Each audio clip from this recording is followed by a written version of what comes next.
abrirem a palavra do Senhor no livro de Gênesis. Depois estaremos lendo também o livro de Apocalipse.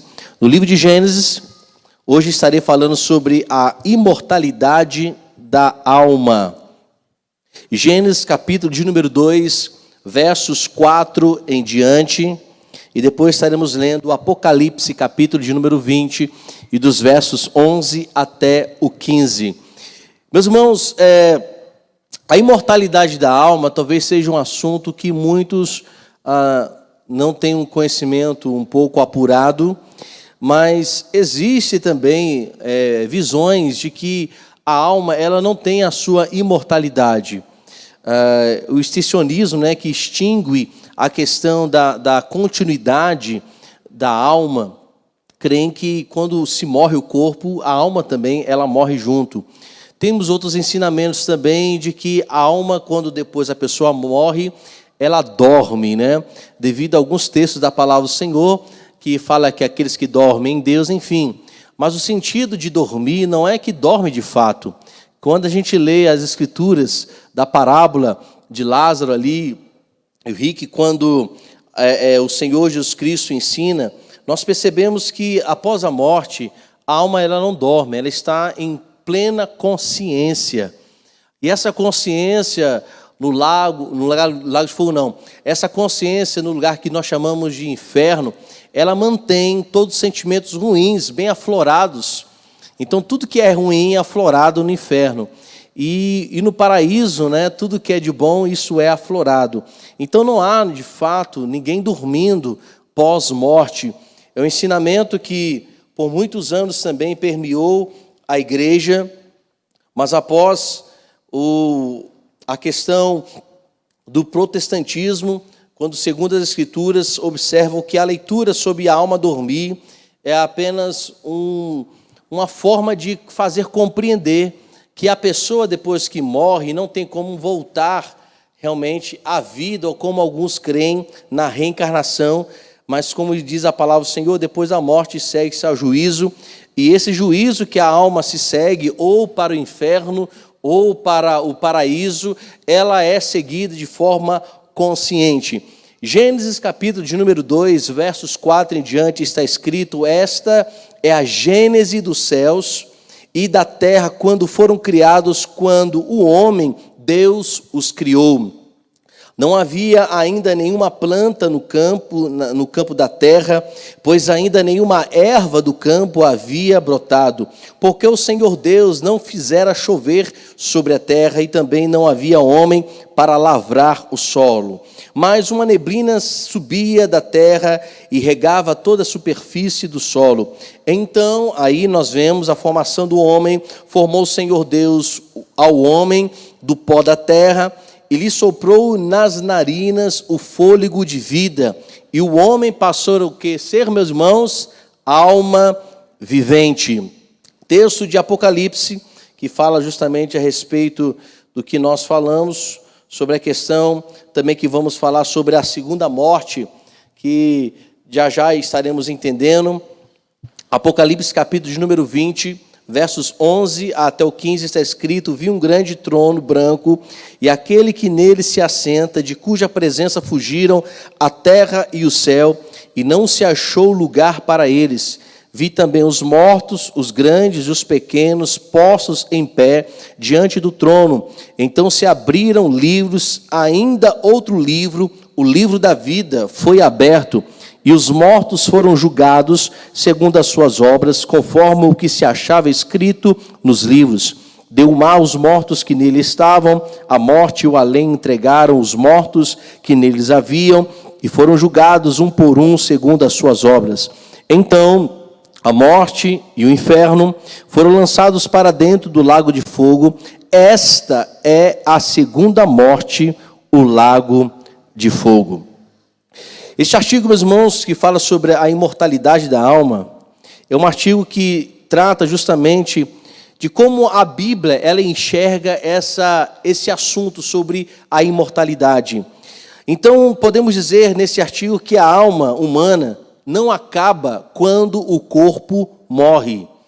Então, não existe essa questão da extinção da alma depois quando a pessoa morre, como não é um segmento muito forte, mas alguns creem que morreu o corpo, se morre a alma também. Mas a alma humana não acaba quando o corpo morre. Então o que acontece? Destinada por seu Criador a uma existência perpétua, contínua e capaz, foi assim que Deus criou o ser humano. É evidente que Deus não criou o homem para o pecado, mas o pecado surgiu e o pecado trouxe a morte para o corpo, mas não trouxe morte para a alma. Por quê? O Senhor soprou naquele boneco de barro fôlego de vida e a pessoa, ou seja, Adão e Eva, começaram a ser o quê? Alma vivente. Então o sopro de Deus sobre Adão foi um fôlego de vida eterna. É por isso, meus irmãos, que precisamos compreender isso. Ele se torna alma vivente.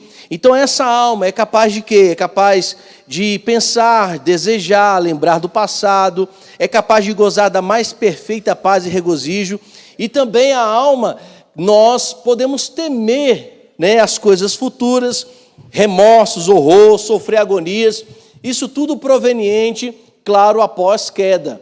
Então a alma, ela começou também a ter agonia do futuro, a ansiedade, isso tudo surge na alma depois do pecado.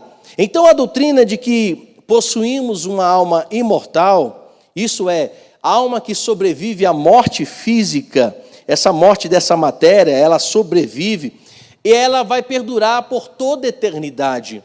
Observe bem, meus irmãos, que o entendimento sobre a imortalidade da alma, isso foi Deus quem concedeu ao ser humano. Agora, imagine se a alma morre junto com o corpo. Aí alguém pensa o seguinte: se a alma morre junto com o corpo, então não terá nenhum juízo pós-morte. Então posso pecar, porque depois que eu morrer, vai ser extinto também o quê? A alma. Olha que Deus sabe o que nós temos. Então Deus não extingue a alma, mesmo que o corpo morra. Ele mantém a alma eterna, para que nós possamos compreender como é terrível pecar, que as consequências do pecado, além de termos em vida, nos trará ainda uma maior condenação pós-morte. Porque depois que a pessoa morre, não existe esse negócio de alguém orar por nós.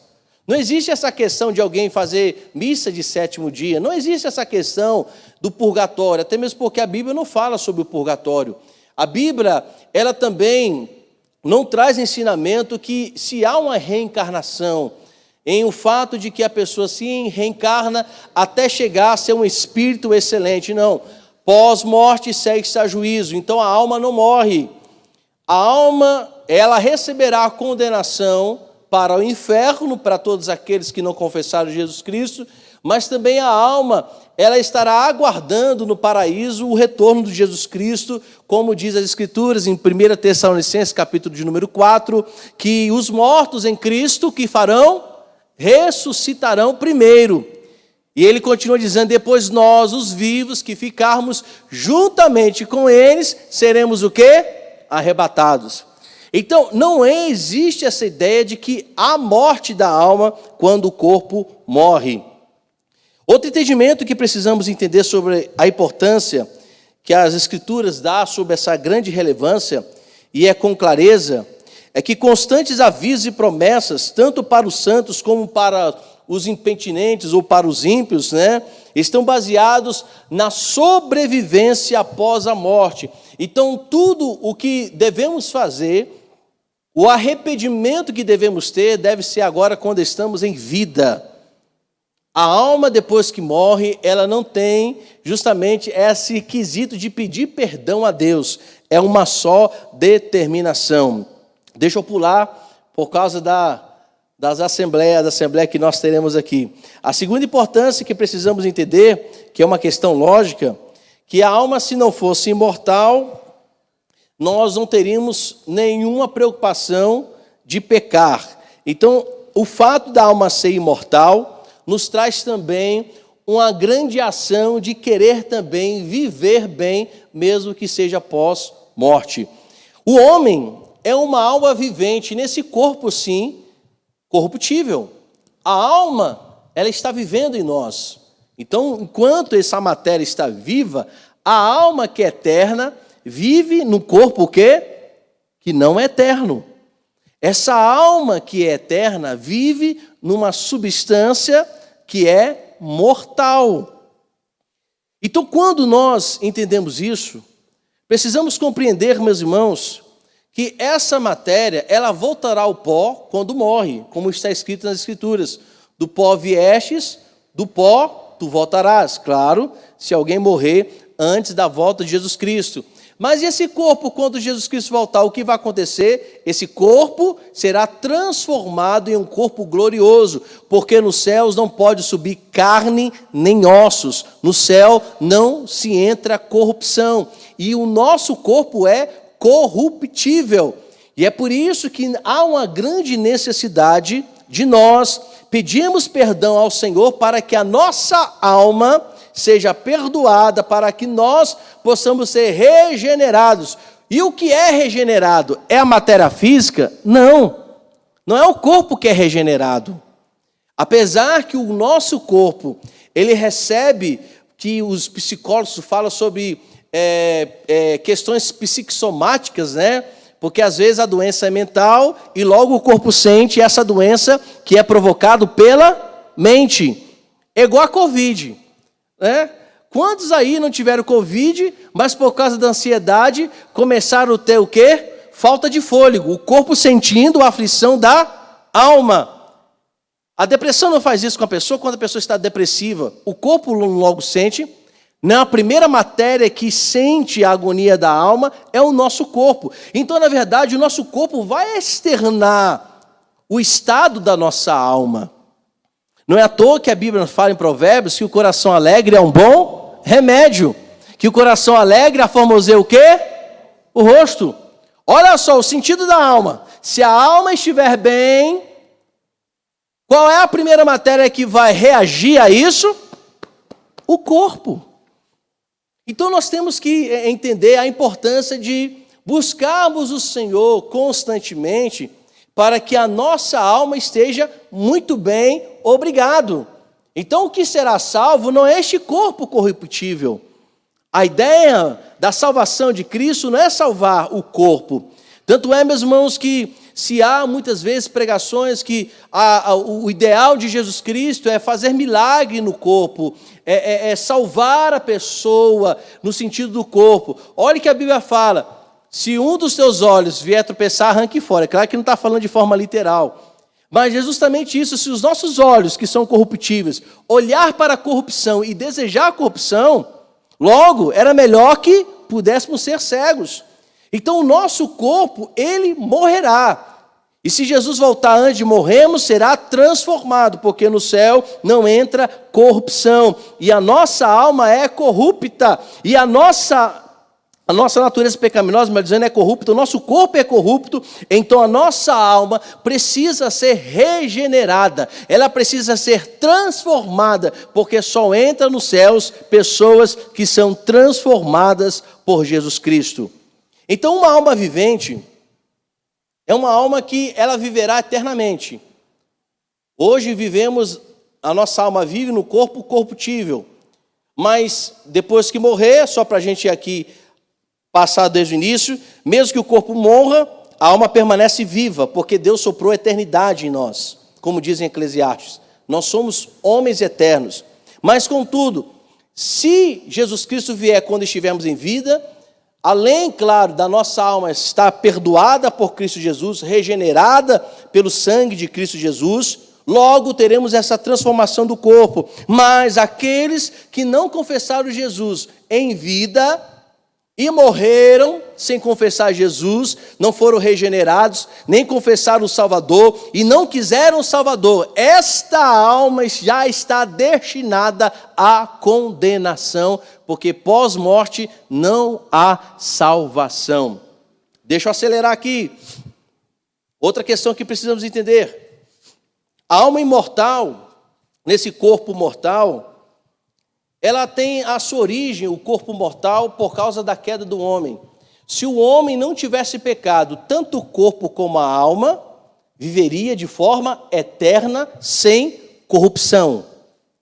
Mas a partir do momento que o homem peca, além de trazer morte para o corpo, ela também trouxe o que nós chamamos de segunda morte, que a Bíblia fala, daqueles que não confessaram Jesus Cristo, que é a morte espiritual. Quando nós falamos sobre a segunda morte, o que significa? Quando a morte fala, está cessando vida. Então os animais, os vegetais, todos os seres criados, quando eles morrem, cessa a vida. Nós, seres humanos, quando nós morremos, a alma permanece viva. Contudo, existe o que nós chamamos de segunda morte. O que é essa segunda morte? Não é uma morte física, que implica justamente essa separação do corpo, matéria, do corpo espiritual, alma. Eu não vou entrar nessa questão de tricotomia não, tá, meus irmãos? Porque senão a gente vai embaralhar as coisas aqui. Só para a gente entender, matéria física e matéria espiritual. Então, o animal, quando morre, ele não tem alma eterna. Entenderam, meus irmãos? Porque os animais, os vegetais, a planta, não foram criados segundo a semelhança, conforme o Senhor Deus. Então, planta, animal, não tem alma eterna. Morreu ali, morreu tudo. Acabou. Mas o ser humano, quando morre, a alma permanece viva, permanece eterna. Contudo, a segunda morte é a separação do homem de fato com Deus. Não é apenas a separação da alma, da matéria, do corpo corruptível, do corpo limitado, mas a segunda morte é justamente a separação do homem com Deus. E essa aqui, meus irmãos, é a pior morte que qualquer pessoa pode ter. É quando ele está separado de quem? De Deus. Ele está morto. E ele precisa realmente de Cristo Jesus.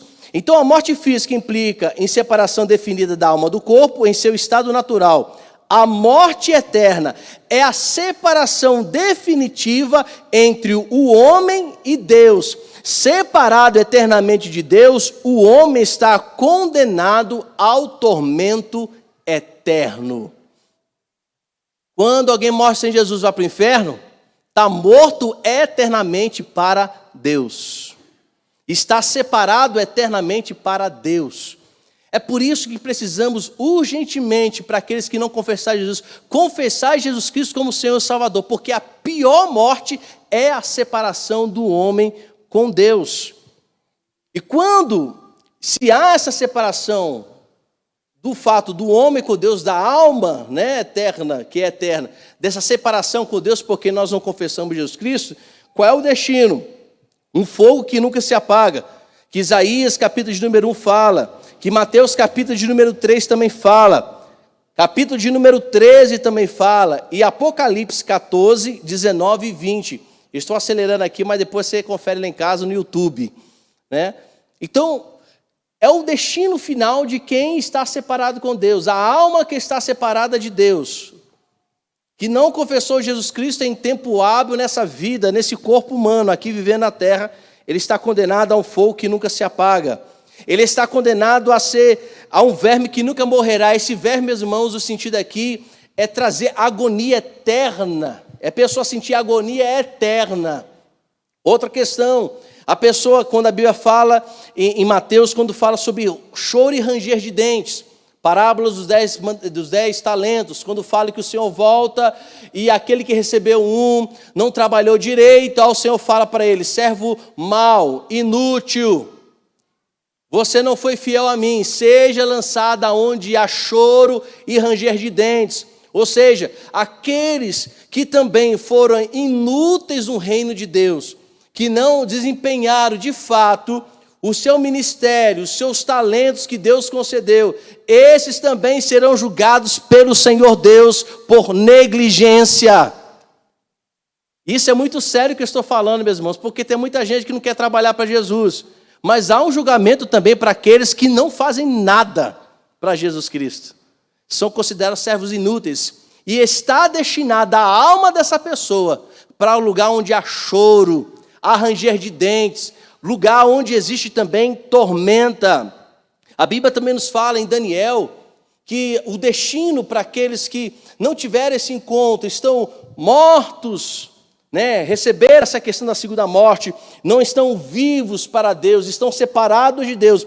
Daniel fala que ele receberá vergonha, será uma pessoa envergonhada e nunca terá honra eterna. E por fim, essas pessoas também que são ausentes de Deus, que tiveram a separação com Deus por causa do pecado, porque não confessam, e estão mortos também, e não querem viver uma vida com Deus, a alma dessas pessoas também está destinada a um lugar onde que a Bíblia fala em Mateus, e também nós vemos em 2 Pedro, que é chamado de densas trevas. Isso tudo é por causa que a pessoa não de fato quis ter comunhão com Deus. E eu fico, meus irmãos, assim, muito pensativo quando eu vejo gente escarnecendo sobre Deus, zombando a respeito de Deus, dizendo que Deus não existe. A condenação, meus irmãos, é terrível. Não é à toa que Paulo, escrevendo aos Romanos, ele traz várias instruções a respeito disso, sobre a importância de que possamos compreender que todos nós pecamos, destituídos estamos da glória de Deus, mas em Romanos fala que todos pecaram, mas precisamos urgentemente confessar os pecados, e como diz Provérbios, quem deixa o seu pecado, alcança o quê? Misericórdia. Então essa segunda morte, meus irmãos, é algo terrível. E para finalizar esse estudo bem breve, bem resumido para os irmãos por causa da Assembleia, podemos concluir que a imortalidade é uma prerrogativa tanto da alma do justo como da alma do ímpio. Então, mesmo que a pessoa seja ímpia ou não, todos nós recebemos alma eterna.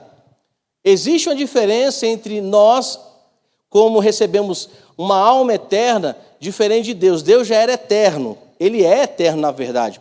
Não teve um princípio e nem terá um fim. Porém, nós tivemos um princípio. Contudo, recebemos a eternidade de Deus. Foi Ele que nos trouxe a eternidade.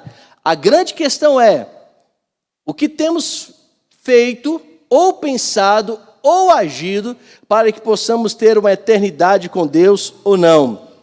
Então, tanto o salvo como pessoas ímpias receberam essa alma eterna, porque foi o Senhor quem soprou o fôlego de vida, foi Deus quem nos deu vida.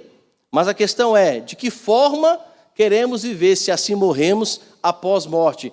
Vivemos no lugar onde há choro ou aguardamos um lugar maravilhoso à volta de Jesus Cristo? Aí fica para vocês responderem com as ações, com as respostas e com a vida.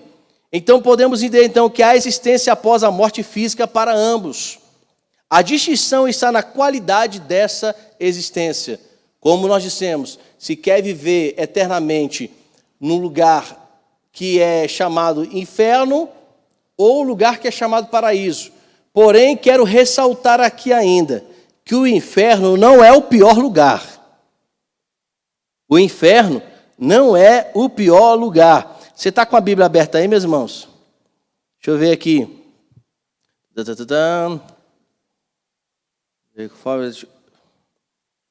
eu ver aqui onde está escrito. Apocalipse, quando fala que... Eu deixei anotado aqui, mas eu perdi, ó. Apocalipse, no capítulo de número 20, quando vai falar sobre a coordenação e o juízo de Deus, lá na frente, ele vai dizer que quem será lançado no lago de fogo? A morte, Satanás, os demônios. Será lançado no lago de fogo o próprio inferno e todos aqueles que não foram achados no livro da vida. Todos aqueles. Oi? Isso, 14.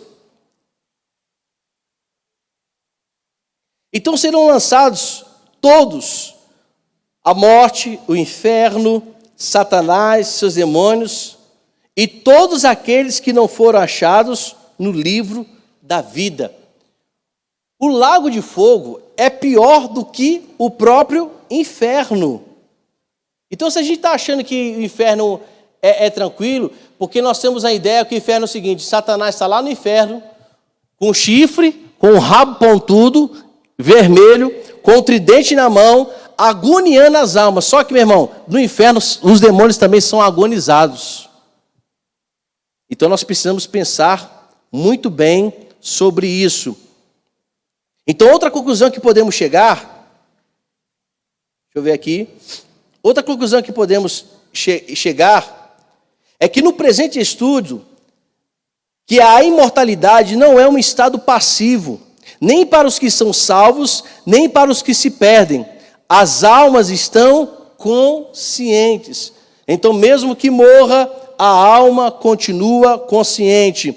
Ou consciente na tormenta, ou consciente no lugar maravilhoso, aguardando a volta de Jesus Cristo. Então, este é o destino que precisamos pensar ainda em vida, porque quando Jesus voltar, meus irmãos, é fato que será um divisor de águas muito grande.